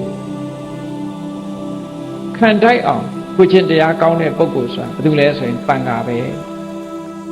အဝေးကပင်ပင်ပန်းပန်းသဲလာတဲ့ပစ္စည်းတွေကိုအလူခံတိုက်တယ်ဘာဖြစ်လို့အလူခံတိုက်တော့လှူလိုက်တဲ့ပုဂ္ဂိုလ်ဟာကောင်းကျိုးချမ်းသာတွေပစ္စည်းတန်ဖိုးတဲ့မြောက်များသောအကျိုးတရားတွေကိုရမှာဖြစ်တဲ့အတွက်ကြောင့်ဒီပုဂ္ဂိုလ်ဟာအဲ့ဒီအဝေးကယူလာတဲ့ပစ္စည်းတွေနဲ့ထိုက်တန်သူလို့ဒီလိုအဓိပ္ပာယ်ရပါဟုနေရဆိုတာအိမ်တိုင်းမှာဧည့်သည်လာရင်ကျွေးဖို့ဆိုပြီးတော့ထားလေးရှိတာအဲ့ဒီအိမ်တိုင်းမှာထားတာပါဟုနလို့ခေါ်တယ်ဧည့်သည်လာရင်ကျွေးဖို့ဆိုပြီးတော့အစင်နဲ့ထားလေးရှိကြတယ်ပေါ့အဲ့ဒီလိုပစ္စည်းမျိုးကိုလည်းပဲဒီတန်ဃာတွေကိုလှူလို့ကောင်းကျိုးချမ်းသာတွေများစွာရနိုင်တာဖြစ်တော့ကြောင့်ဒီဧည့်သည်အတွက်ထားတဲ့ပစ္စည်းကိုလည်းလက်ခံတိုက်တဲ့ပုဂ္ဂိုလ်တွေကတန်ဃာတွေပဲလို့ဒီလိုမြတ်စွာဘုရားကခေါ်တယ်နော်နောက်တစ်ခုကဒက္ခိဏေယောဒက္ခိဏဆိုတာတစ်စုံတစ်ခုကိုရည်စူးပြီးတော့လှူတယ်ဆိုပါစို့အမေမရှိတော့လို့အဖေမရှိတော့လို့ဆွေမျိုးသားချင်းတွေကဘဝတစ်ပါးပြောင်းသွားတဲ့ပုဂ္ဂိုလ်တွေကိုရည်စူးပြီးတော့ကုသိုလ်လုပ်ချင်တယ်သူတို့အတွက်ကောင်းကျိုးချမ်းသာတွေကိုရစေချင်တယ်ဆိုရင်တန်ခါကိုလှူအဲ့ကြောင့်တန်ခါလှူပြီးတော့ရည်စူးအမျှဝေလိုက်လို့ရှိရင်ထိုပုဂ္ဂိုလ်စီကောင်းကျိုးချမ်းသာတွေရပါမယ်ဒက္ခိဏဆိုတဲ့အလှမျိုးကိုထိုက်တန်တာလဲဒီပုဂ္ဂိုလ်တွေပဲလို့ဒီလိုဆိုလောကမှာကိုရခြင်းနဲ့ဖြစ်ခြင်းတဲ့ကိစ္စတစ်ခုအောင်မြင်ဖြစ်ဖို့အတွက်ခေတ္တလောကသားလို့ဟောဒီလိုအလုံးလူတိုင်းရနေတဲ့တန်ခါခုံဆိုတာဘာတွေလုံးသိတဲ့ဆိုတာကိုဖော်ပြထားတာပဲအဲ့ဒီဖော်ပြထားတဲ့အတိုင်းသဘောပေါက်နားလည်ထားလို့ရှိရင်လောကမှာလူဖြစ်လာတဲ့ပုဂ္ဂိုလ်တွေဟာတန်ခါနဲ့စပ်ပြီးတော့ဖို့မှာကုသိုလ်တွေကြီးပဲရကြပါဟောအဲ့ဒါလို့တန်ခါနဲ့စပ်ပြီးတော့ကုသိုလ်ကောင်းမှုတွေတို့တွေဖြစ်အောင်ကြိုးစားမှသာလေဒုဘဝရအကျိုးသာသနာတော်နဲ့တွေ့ရခြင်းအကျိုးတွေရရှိကြမှာလို့ဒီလိုသဘောပေါက်ဖို့လိုအပ်တာပေါ့နော်အေးဒါကြောင့်မို့တန်ခါကုံကိုအာယုံပြုပြီးတော့ကုသိုလ်ကောင်းမှုလုပ်တယ်ကိုယ်စိတ်ထဲမှာမကြည်ညိုစရာပုဂ္ဂိုလ်ကိုတွေ့တဲ့အခါဘယ်လိုနှလုံးထားရမကြည်ညိုစရာပုဂ္ဂိုလ်ကိုတွေ့လို့ရှိဘယ်လိုနှလုံးထားနိုင်တော့ဆိုမြတ်စွာဘုရားသခင်ကိုရောမြတ်သာသနာပေါင်းဝင်ပြီးတော့ဖရာတစ်ပြည့်ခံထားတယ်သူ့ရဲ့တဏ္ဍမှာတရားဓမ္မမကိန်းသေးလို့ဒီလိုအနေထားမျိုးရှိတာမြတ်စွာဘုရားဟောတဲ့တရားဓမ္မတွေကိန်းသွားလို့ရှိရင်ဒီလိုနေမှာမဟုတ်ဘူးအရိယာတန်ဃာတွေဆိုလို့ရှိရင်အမတန်မှမွန်မြတ်မှာပဲလို့ဆိုပြီးတော့အရိယာတန်ဃာကိုရည်စူးပြီးတော့ကိုကကုသိုလ်ကောင်းမှုလုပ်လို့ရကိုယ့်အတွက်အရှုံးမရှိဘူးနော်ကိုယ့်အတွက်အရှုံးရှိစိတ်ထားတတ်ရင်ညတ်တယ်ဆိုတဲ့စကားရှိစိတ်ထားတတ်ဖို့လိုရတယ်အဲ့တော့တခုကုသိုလ်ကောင်းမှုလုံတိုင်းဟာဒီပုဂ္ဂိုလ်ကိုမရွေးချယ်ရဘူးဒီလိုမဟုတ်ဘူးတန်ခိကဒါနဆိုတာကြတော့ပုဂ္ဂိုလ်ရွေးချယ်မလိုတော့တန်ခိကဒါနတန်ဃာတွေအားလုံးကိုရည်စူးတယ်ဆိုရင်ဘယ်သူပဲလာပင်လေးတစ်ပါးပဲဖြစ်တန်ဃာကနေလွတ်လိုက်လို့ရှိရင်ဒါတန်ခိကဒါနပဲတန်ဃာကိုကိုယ်အားရည်စူးပြီးတော့လှူလာတဲ့ပုဂ္ဂိုလ်ကတန်ဃာရဲ့ကိုယ်စလဲတာဖြစ်တယ်လို့စိတ်ထဲမှာထားအဲ့ဒါလို့လုပ်ပြီးတော့လှူနိုင်မယ်ဆိုလို့ရှိရင်ကိုယ့်အတွက်အမှန်တမ်းမှမမြတ်ကဲကောင်းပြီအလှူဒါနလုပ်ပြီဆိုတဲ့အခါမှာအရေးကြီးဆုံးကအလှူရည်ဆက်လက်နဲ့မကွာလှူနေကြပြီပဲလို့အရေးကြီးတာကိုမသိဘူးဆိုလို့ရှိရင်အကျိုးတရားဟာနည်းတတ်တယ်ဒါကြောင့်မို့အရေးကြီးတာကိုသိဖို့လို့အလှူရည်ဆက်လက်နဲ့မကွာလှူကြတဲ့အခါမှာပစ္စည်းဥစ္စာကကောင်းတာကလည်းအဓိကမဟုတ်ဘူးညံ့တာလည်းအဓိကမဟုတ်ဘူးနဲတာလည်းအဓိကမဟုတ်ဘူးများတာလည်းအဓိကမဟုတ်ဘူးအဓိကဖြစ်တာကပါလဲလို့ဆိုရင်လူတဲ့တန်တဲ့အခါမှာတက္ကိစ္ဆံဒါနဒေတိကိုယ်အလှပေါ်စိတ်အားကုန်စိုက်ပြီးတော့တယုတတိတလေးတစားပြင်းပြင်းစင်စင်လုပ်ပြီးတော့လှူဖို့ဟောဒါကအရေးကြီးတယ်နော် ပန်းလေးတစ်ပွင့်ဖျားတင်တင်ဆွန်းလေးတစ်စောင်းလုံးဆွန်းလေးတစ်စွန်းလောင်းလောင်းပြင်းပြင်းစင်စင်လုပ်ပြီးတော့တယိုတသေးစိတ်ထဲမှာအာယုံစိုက်ပြီးတော့လှူဖို့လို့အဲ့ဒါဆိုရင်ကိုယ်မှာအကျိုးတွေအများကြီးရအဲ့လိုမဟုတ်ဘဲနဲ့မလုပ်ချင်လုပ်ချင်အမှန်တမဲ့လုပ်လိုက်လို့ရှိရင်ဒီကုသိုလ်ကောင်းမှုကညံ့သွားတယ်မရဘူးတော့မဟုတ်ဘူးညံ့သွားအကျိုးပေးတဲ့အခါလဲညံ့သွားစိတ်အားဆိုင်ပြီးတော့လှူတဲ့ကုသိုလ်ကောင်းမှုရဲ့အကျိုးကြတော့ညံ့နောက်တစ်ခုကစိတ်တည်ကတ္တဝါဒါနဒေတိတဲ့လှူပြီးဆိုတဲ့အခါပူဇော်လိုတဲ့စိတ်ချီးမြှောက်လိုတဲ့စိတ်ထားကိုယ့်အတွက်လှူတာမဟုတ်ဘူးအသားကိုပူဇော်တယ်သူ့ရဲ့အာယုပြုလိုက်တန်ဃာတစ်ပါးဆွမ်းလာရက်တဲ့ဆိုလို့ရှိရင်ဘုန်းကြီးတစ်ပါးဆွမ်းလာရက်တဲ့ဆိုရင်တန်ဃာကုံကိုအာယုပြုလိုက်တန်ဃာတွေကိုလှူပါတယ်ဒီကိုယ်တော်ကနေတစ်ဆင့်တန်ဃာတွေကိုလှူပါတယ်လို့အာယုပြုလိုက်ပြုပြီးတဲ့အခါမှာကြည့်တန်ဃာတွေရဲ့တဏ္ဍာမှာရှိတဲ့သီလကိုပူဇော်ပါတယ်သမာဓိကိုပူဇော်ပါတယ်ပညာကိုပူဇော်ပါတယ်ဆိုပြီးတော့ဆောင်းလေးတစ်စုံလောင်းဟောစိတ်ကြည်ကတ္တဝါဒါနဒိဋ္ဌိဒီကိုယ်တော်စာကျက်ထားတယ်ဆိုလို့ရှိရင်မြတ်စွာဘုရားတရားတော်တွေသူသိတဲ့မြတ်စွာဘုရားတရားတော်တွေကိုငါပူဇော်ပါတယ်လို့ဆိုပြီးတော့လှူလိုက်စိတ်ကြည်ကတ္တဝါဒါနဒိဋ္ဌိလှူတဲ့လက်ဟာတောင်းကြလို့ရှိရင်ရယူတဲ့လက်ဖြစ်ဟောလှူတဲ့လက်မဟုတ်ဘူးဆိုရင်ယူနိုင်တဲ့လက်ပဲဖြစ်တတ်ဘူးပေါ့ဒါကြောင့်မလို့ဝေလာမသုတ်တံမှာမြတ်စွာဘုရားကဟောထားတဲ့ဒါတွေကိုနောက်ဆုံးတစ်ခုကတော့ဗာလဲလို့ဆိုရင်အာဂမနဒိဋ္ဌိကောဒါနဒိဋ္ဌိလှူပြီးဆိုတဲ့အခါမှာဘယ်လိုပဲလုပ်လို့ကိုယ်ရင်နဲ့နှလုံးနဲ့ဖြစ်တဲ့စေတနာစွမ်းအားတွေဟာကိုယ်စီကိုတုတ်ပြန်လာမှာဆိုတာမြင်နဲ့အသိဉာဏ်နဲ့လှူရမယ်ထောက်ွယ်သွားတာဆိုတာမရှိဘူးရင်ထဲမှာဖြစ်လိုက်တာဒါပေါ်လာတာခေါ်တာလူကျင်တဲ့စေတနာဒီကိုယ့်ရင်ထဲမှာဖြစ်တယ်အဲ့ဒီဖြစ်လာတဲ့စေတနာစွမ်းအားကြောင့်လှူလိုက်တယ်အဲ့ဒီလှူမှုအကျိုးတရားဒီကိုယ့်ရင်ထဲမှာသူကဘာနဲ့ဥပမာတူတော့ဆိုမျိုးစေ့နဲ့ဥပမာတူတာကိုယ့်ရင်ထဲမှာကိုယ့်တဏ္ဍာမှာမျိုးစေ့တစ်ခုရသွားအဲ့ဒီမျိုးစေ့ဟာမြေနဲ့ရေနဲ့တွေ့ရင်ပေါက်တယ်လို့ပဲခုနကစေတနာစွမ်းအားနဲ့လှူပြစ်သွားပြီဆိုတဲ့ရလိုက်တဲ့ကုသိုလ်ဟာကိုယ့်တဏ္ဍာမှာမျိုးစေ့တစ်ဖွဲစိတ်အစဉ်မှာခိမ့်ဝတ်သွားခုခေတ်စကားနဲ့ပြောရင် online ဖြစ်သွား online ဖြစ်သွားလို့ရှိရင်အချိန်မီသူကကောင်းကျိုးချမ်းသာတွေကိုပေးမယ်လို့အကြောင်းညီညွတ်လာလို့ရှိရင်ကောင်းကျိုးချမ်းသာတွေကိုပေးတယ်ဒါကြောင့်မို့လို့လှူပြီးဆိုတဲ့အခါမှာအဲ့ဒီလိုစိတ်ဓာတ်မျိုးနဲ့လှူဖို့လိုအပ်တယ်ပေါ့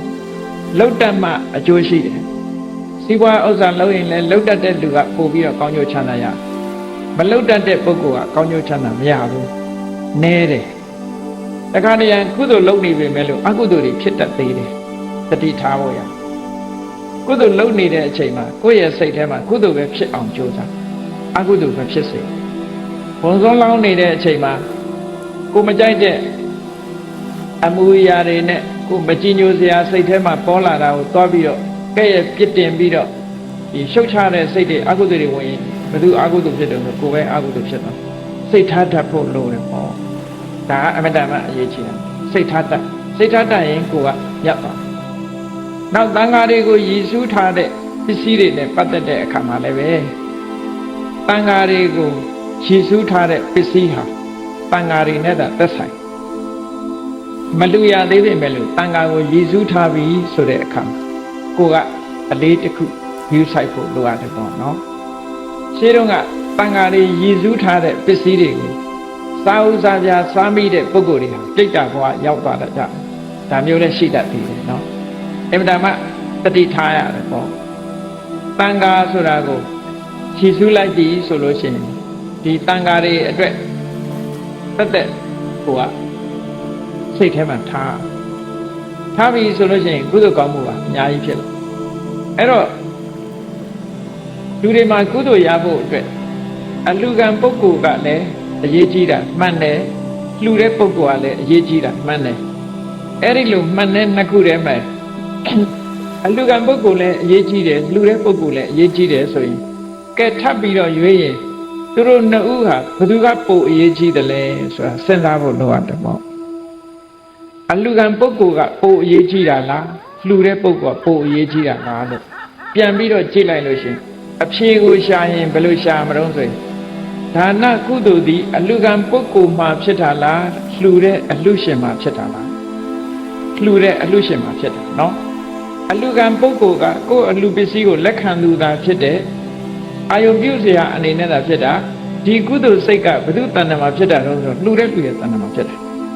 အဲ့တော့လှူတဲ့လူရဲ့တဏ္ဍမှာဖြစ်တဲ့အတွက်ကြောင့်လှူတဲ့လူရဲ့တဏ္ဍစေတနာစွမ်းအားကြီးလို့ရှိရင်ဒီကုသိုလ်ရဲ့အကျိုးအကြီးတာဒါကြောင့်မို့လို့အထက်ကရာမှာရှင်းထားတာမှတ်သားစရာတစ်ခုရှိတယ်တချို့ကမြင့်မြတ်တဲ့ပုဂ္ဂိုလ်သွားလှူလိုက်ရင်အကျိုးတွေမြတ်မယ်မဟုတ်ဘူးလားဟုတ်တယ်ဟုတ်တယ်လားဟုတ်တယ်အရေးကြီးဆုံးကတော့အလူကံပုဂ္ဂိုလ်တဲ့အရေးကြီးတာလှူတဲ့လူကအရေးကြီးတယ်။ဘာကြောင့်အရေးကြီးတာတော့ကုသိုလ်ဒီသူ့ယင်ထဲမှာဖြစ်တာအလူကံပုဂ္ဂိုလ်ရဲ့ယင်ထဲမှာဖြစ်တာမဟုတ်ဘူး။အဲ့ဒါကိုဥပမာတစ်ခုအထက်ကရာဆရာကဥပမာပေးပြီးနားလည်အောင်ပြောထားတဲ့စကားတစ်ခုရှိတယ်။မြတ်စွာဘုရားကရှင်သာရိပုတ္တရာကိုလှူတဲ့အလှူဒါကတစ်ခုရှင်သာရိပုတ္တရာကမြတ်စွာဘုရားကိုလှူတဲ့အလှူဒါကတစ်ခုမြတ်စွာဘုရားနဲ့မြတ်စွာဘုရားကရှင်သာရိပုတ္တရာကိုလှူတယ်ဆိုရင်အလှရှင်ကမြတ်ပြီးတော့အလှကံကညက်တစ်ဆင့်နေပါဟုတ်ကဲ့လားတခါရှင်သာရိပုတ္တရာကမြတ်စွာဘုရားကိုလှူရင်အလှကံပုဂ္ဂိုလ်ကမြတ်နေပြီးတော့လှူတဲ့ပုဂ္ဂိုလ်ကတစ်ဆင့်နေတော့အဲ့ဒီအလှနှစ်ခုဟာတမန်အားဖြင့်ကြည့်မယ်ဆိုရင်ရှင်သာရိပုတ္တရာကမြတ်စွာဘုရားကိုလှူတယ်ဆိုတော့ဘုရားလှူရတာအကောင်းဆုံးပဲလို့တွေးမယ်ဆိုလို့ရှိရင်ရှင်သာရိပုတ္တရာအလှကပုံမြတ်နိုင်မယ်လို့ဒီလိုပြောကောင်းပြောလိုက်အလှကပုဂ္ဂိုလ်ကကြည့်မဟုတ်ဘူးအဖြေမှန်ကြတော့ဘယ်လိုထုတ်တုံဆိုရင်မြတ်စွာဘုရားကရှင်သာရိပုတ္တရာကိုလှူတာပုံမြတ်တယ်ဘာဖြစ်လို့ဒါနကုသိုလ်ကဘုရားတဏ္ဍာမှာဆိုပါတော့ဖြစ်เสียကအလှကပုဂ္ဂိုလ်မှာဖြစ်တာမဟုတ်ဘူးအလှဝေးပုဂ္ဂိုလ်မှာဖြစ်တာဒီလိုဆိုတာဟုတ်ကဲ့အဲ့တော့ရိုးရိုးလေးစဉ်းစားလိုက်ရင်ကိုသိတယ်ဒါနကုသိုလ်သည်ဘု து တဏ္ဍမှာဖြစ်တာတော့ဆိုလို့ရှိရင်လူတဲ့ပုဂ္ဂိုလ်ရဲ့တဏ္ဍမှာဖြစ်တာအလှကံပုဂ္ဂိုလ်ရဲ့တဏ္ဍမှာဖြစ်တာမဟုတ်ဘူးအဲ့ဒါကြောင့်မို့လို့လူတဲ့ပုဂ္ဂိုလ်ရဲ့စိတ်ဓာတ်ကပိုအရေးကြီးတယ်လို့ဒီလိုတွေ့အဲ့တော့ဒါနကောင်းမှုလုပ်တိုင်းဒါကြောင့်မို့မြတ်စွာဘုရားကတက္ကိစ္ဆံဒါနံဒေတိတလေးတစားလှူမိဖို့အရေးကြီးတယ်စိတ်တိကတ္တဝဒါနံဒေတိပူဇော်လိုတဲ့စိတ်နဲ့လှူဖို့အရေးကြီးတယ်ပဟတ္ထဒါနံဒေတိကိုယ်လက်နဲ့လှူဖို့အရေးကြီးတယ်အာဂမနဒိဋ္ဌိကိုဒါနံဒေတိတဲ့လှူတဲ့အလှူရဲ့အကျိုးဟာရောက်လာမှာလို့ဆိုတာယုံကြည်ချက်နဲ့သိမြင်တဲ့အသိဉာဏ်နဲ့လှူဖို့အရေးကြီးတယ်ဒါအဓိကအဲ့ဒီမှာတစ်ခုထည့်ထားတာတော့အနပဝိတ္တဒါနံဒေတိစွန့်ပစ်တဲ့အနေနဲ့တော့မလှူရဘူးလို့ဒီလိုပြောတာဒါမယုံမသိလှူတဲ့အထိပ္ပယ်ကိုပြောတာနော်စွန့်ပစ်တဲ့ပစ္စည်းအဲ့ဒါမျိုးမဖြစ်စေရဘူးအဲ့တော့ဘယ်ရာပဲဖြစ်ဖြစ်စီးပွားရေးလှုပ်တာပဲဖြစ်ဖြစ်ကုသိုလ်ရေးလှုပ်တာပဲဖြစ်ဖြစ်စနစ်တကျလှုပ်တတ်လို့ရှိရင်ကောင်းကျိုးချမ်းသာရစနစ်တကျမလှုပ်တတ်လို့ရှိရင်ဒါအလေအလွင့်တို့ညံ့သွားတာတို့ဒါကတော့ဖြစ်မှာပဲဘယ်ကိစ္စဖြစ်ညံ့သွားမှာပဲအညံ့နေတဲ့ရောသွားရင်ညံ့သွားမှာပဲကိုယ်စိတ်ထဲမှာအကုသိုလ်ဖြစ်သွားရင်ညံ့သွားမှာပဲဒါကြောင့်မို့လို့ကုသိုလ်ကောင်းမှုလုပ်တဲ့အခါမှာဒီကုသိုလ်နဲ့ပတ်သက်ပြီးတော့ရှေ့နောက်ဟာသူကကုသိုလ်ခြံရံပြီးတော့လုပ်ရမယ်လို့ဒီလိုပြောတာကုသိုလ်ခြံရံပြီးလုပ်တယ်ဆိုတာဘယ်လိုဟာကိုဆိုတာတော့ဆိုလို့ရှိရင်နော်လူတွေရဲ့စိတ်ဆိုတာကုသိုလ်ဖြစ်လိုက်အကုသိုလ်ဖြစ်လိုက်တော့ရှိတာပေါ့ရှိပေမဲ့လို့ကြည့်ကိုကအလှူဒန်းတစ်ခုလုပ်တယ်အဲ့ဒီအလှူဒန်းမလုပ်ခင်ကလည်းပဲဒီအလှူဒန်းနဲ့ပတ်သက်ပြီးတော့ကုသိုလ်စိတ်တွေဖြစ်တယ်ဒါနဲ့ပတ်သက်ပြီးမလှူခင်ကလည်းကုသိုလ်စိတ်တွေဖြစ်လှူနေတဲ့အချိန်မှာလည်းကုသိုလ်စိတ်ဖြစ်တယ်လှူပြီးတော့နောက်ပိုင်းမှာလည်းပဲကုသိုလ်စိတ်တွေပဲဖြစ်ရအဲ့တခါတည်းအဲ့လိုမဟုတ်ဘဲနဲ့ဒီအလှူနဲ့ပတ်သက်ပြီးတော့မလှူခင်ကလည်းဒီအလှူပေါ်မှာအမြင်မကြည်လင်တဲ့အကုသိုလ်ဖြစ်တယ်လှူပြီးတဲ့နောက်မှာလည်းပဲအမြင်မကြည်လင်တဲ့အကုသိုလ်ဖြစ်တယ်ဆိုရင်အကုသိုလ်နှစ်ခုကခြံထားလိုက်တယ်ဒီအလှူနဲ့ပတ်သက်ပြီးတော့စိတ်ထဲမှာရှေ့ပိုင်းကလည်းအကုသိုလ်ဖြစ်တယ်နောက်လည်းအကုသိုလ်ဖြစ်တယ်ဆိုရင်ဩမကကုသိုလ်လို့ခေါ်တယ်အောက်တန်းကျသွားဒီကုသိုလ်ကညံ့သွားဒီလိုဆိုလိုတာပေါ့အဲ့တော့ကုသိုလ်ကောင်းမှုလုပ်တိုင်းရှေ့ကလည်းကုသိုလ်နောက်ကလည်းကုသိုလ်ဖြစ်ဖို့ဒီကုသိုလ်နဲ့ပတ်သက်တဲ့ကုသိုလ်ပြောစိတ်ရှေ့ကလည်းပဲစိတ်ထားမွန်မြတ်နေရမယ်နောက်ကလည်းပဲစိတ်ထားမွန်မြတ်နေရမယ် ဆိုလိုတာကဒီစေရနာသုံးဏညီရတယ်ဆိုတာပုဗ္ဗေဝဒါနာသူမနောမလူခင်ကလည်းစိတ်ကဒီအလူနဲ့ပတ်သက်ပြီးဒီကောင်းမှုနဲ့ပတ်သက်ပြီးစိတ်ကကျေနပ်ပြီးတော့နှစ်သက်နေတယ်တဏ္ဍစိတ်တံပတာနေလူနေတဲ့အချိန်မှာလည်းစိတ်ကသရာနဲ့ကြည်နူးနေတယ်ဓာတဝအတ္တမနောလှူပြီးတဲ့နောက်မှာလည်းပဲဝမ်းသာနေရဒီကုသိုလ်နဲ့ပတ်သက်ဟောအဲ့ဒါလို့သုံးမျိုးသုံးသားညီအောင်လုပ်နိုင်ပြီဆိုလို့ရှိရင်အဲ့ဒီကုသိုလ်ဟာပြည့်ပြည့်စုံတဲ့ကုသိုလ်ဖြစ်တယ်ကောင်းကျိုးချမ်းသာအပြည့်အဝရတယ်လို့ဒီလိုခေါ်နော်အပြည့်အဝမရဘူးဆိုတဲ့ပုဂ္ဂိုလ်တွေကတခုခုချုပ်ရင်းသွားလို့နောက်ဆုံးမှာအပရစေရနာပြတ်တယ်ဆိုတဲ့အခါအင်တန်မှဒုက္ခရောက်ဒီကနေ့ခေတ်မှာလည်းရှိတယ်အပရစေရနာပြတ်သွားလို့ရှိရင်ချမ်းသာပါတယ်ဒါပေမဲ့မသုံးရဘူးရတော့ရတယ်ကုသိုလ်ကောင်းမှုလုံးလို့ပစ္စည်းဥစ္စာတွေရတယ်ဒါပေမဲ့သုံးဆွဲခြင်းနဲ့စိတ်ရှိမြတ်စွာဘုရားလက်ထက်တုန်းကသာဝတိပြည်မှာတထေးကြီးတယောက်ရှိတယ်သူကတဘဝနဲ့မကဘူးခုနှစ်ဘဝတထေးဖြစ်တယ်ဘာဖြစ်လို့တထေးဖြစ်တုံးဆိုတကရတိခိဆိုတဲ့ပိစိကဗုဒ္ဓကိုဆွမ်းလောင်းဖို့သူကပြောခဲ့တယ်သူမိသားစုကိုဒီပိစိကဗုဒ္ဓကိုဆွမ်းလောင်းလိုက်ပါလို့ဆိုပြောတာနောက်ဆွမ်းလောင်းပြီးတဲ့အခါမှာပိစိကဗုဒ္ဓရဲ့တပိတ်ကိုဖွင့်ကြည့်တဲ့အခါဟိုတထေးကတော်ကြီးကသရတရားကောင်းတော့အမှန်တမ်းကောင်းတဲ့ဆွမ်းကိုလောင်းတဲ့အခါမှာသူသရတရားမထိန်နိုင်ဘူးစိတ်ထဲမှာကွက်သွားဒါတော့ကောင်းတာကြီးကိုလောင်းလိုက်ရမလားပေါ့နော်ငါအိမ်ကအလုသမားတွေဒါတွေကျွေးလိုက်ရရင်ဥပါတိုင်းခိုင်းလို့ရမှာပဲဆိုရင်စိတ်သွားပေါ်သွားအဲ့ဒီလိုစိတ်ကွက်သွားတဲ့အတွက်ကြောင့်ဆွမ်းလောင်းခိုင်းလိုက်တဲ့ကုသိုလ်ကြောင့်သူကခုနှစ်ဘဝပစ္စည်းဥစ္စာချမ်းသာတဲ့တထေးဖြစ်တယ်စိတ်ကွက်သွားတဲ့အတွက်ကြောင့်ချမ်းသာတဲ့များပစ္စည်းဥစ္စာတွေသူမသုံးရဘူးဆိုတာသုံးညင်စိတ်ကိုမရှိပိုင်တော့ပိုင်တယ်မသုံးရဘုန်းကြီးတို့ဒီမန္တလေးမှာလည်းပဲတထေးဖြစ်ပြီးတော့ဆင်းရဲသားလို့နေသွားတာတွေရှိတယ်နော်ဆင်းရဲသားတွေနေသွားတာရှိတယ်မသုံးရမစွဲရနဲ့ဒီလိုဖြစ်သွားအဲ့ဒါလူတွေကတော့ထင်တယ်နှမျောတယ်လို့ထင်တယ်မဟုတ်ဘူးအကုသိုလ်ကံပါလာတာတော်တော်ကြောက်စရာကောင်းတယ်ပစ္စည်းတွေရရဲ့တန်းနဲ့သူ့စိတ်ကိုမသုံးညင်ကားစီးနိုင်တယ်မစီးဘူးကောင်းကောင်းဝတ်နိုင်တယ်မဟုတ်ဘူးကောင်းကောင်းစားနိုင်တယ်မစားဘူးဒါတွေကလည်းအခုခုနကအပရစေရနာပြတ်တဲ့သဘောတွေရှိပေါ့အဲ့ဒါလို့ဖြစ်သွားတာဟာအမှန်တမ်းဒီကိုယ့်ရဲ့ကုသိုလ်ကံရဲ့အကျိုးကိုမခံစားရတဲ့သဘောတွေပေါ့နော်အေးကောင်းပြီအဲ့ဒီတထေးကြီးဟာနောက်ဆုံးမှာကုသိုလ်ကောင်းမှုလည်းအသက်မလုပ်ဘူးဟောင်းလဲကုန်သွားပြီဘယ်ရောက်သွားတော့နောက်ဆုံးတည်တဲ့အခါရောရုဝငရေပြန်ကြပါဟောအမှန်တမ်းဘဝတစ်ခုဆိုတာကုသိုလ်ကံရဲ့အကျိုးကိုခံစားရပြီမယ်လို့ဆက်ပြီးတော့မထိန်နိုင်ဘူးဆိုလို့ရှိရင်ဒီကုသိုလ်ကံအရှိန်ဆိုတာကုန်သွားတာပဲအေးဒါကြောင့်မလို့တရားချက်ခင်သူတော်စင်ပြိဿအပေါင်းတို့လူဘဝရပြီးတော့သာသနာတော်ကြီးနဲ့ကြုံတွေ့တဲ့အခါမှာကိုယ်ရင်နဲ့နှလုံးထဲမှာကုသိုလ်စိတ်တွေညံ့ညက်ဖြစ်အောင်နှလုံးထားတတ်ဖို့စိတ်ထားတတ်နေမြတ်တယ်လို့ဆိုတဲ့အတိုင်းကိုယ်တဏ္ဍာမှာအမြတ်များများရအောင်လုပ်တတ်ဖို့ဒါအရေးကြီးတယ်လူချင်းတူပေမဲ့လို့နော်လူချင်းတူပေမဲ့လို့ခုနကစိတ်ထားမတတ်တဲ့ပုဂ္ဂိုလ်ကြလို့ရှိရင်အမြတ်မရနိုင်ဘူးအမတ်တမဲ့နေသွားတဲ့ပုဂ္ဂိုလ်တွေဟာအမြတ်မရနောက်ဆုံးမှာဘဝဆိုတာအဆုံးမတတ်ဘူးမဟုတ်ဘူးဆုံးတတ်သွားမှာပဲဒီနေ့ကျတော့ကုန်သွားမယ်ဒီအချိန်လေးအဲ့တော့အချိန်မကုန်ရင်တို့တွေဟာတန်ဃာတွေထင်ရှားရှိနေတဲ့အချိန်ဘုံစွမ်းလောင်းတဲ့တန်ဃာတွေကိုလွမ်းနေဆိုရင်လောင်းတိုင်းတို့တွေကဘုရားလက်ထက်ကအရိယတန်ဃာတွေကိုမှတ်မျောပြီးတော့ဒီဘုရားရဲ့တပိတာဝကတန်ဃာတွေကိုလှူဒန်းပါတယ်ဆိုတဲ့တန်ဃာပေါ်မှာအာယုံပြုပြီးတော့ဖြစ်ပေါ်လာတဲ့စိတ်စေတနာတွေနဲ့လုပ်တဲ့ကုသိုလ်ဟာအတိုင်းမသိမြတ်စွာဘုရားဟောထားတဲ့အကျိုးကျေးဇူးတွေကိုရနိုင်တယ်လို့သဘောပေါက်နားလည်ပြီးတော့မိမိတို့လုပ်နေတဲ့ကုသိုလ်ကောင်းမှုပို့ပြီးတော့ရရှိလာကောင်းမှုပင်မျိုးကိုစိုက်ပျိုးနိုင်ကြပါစေကုန်သတည်း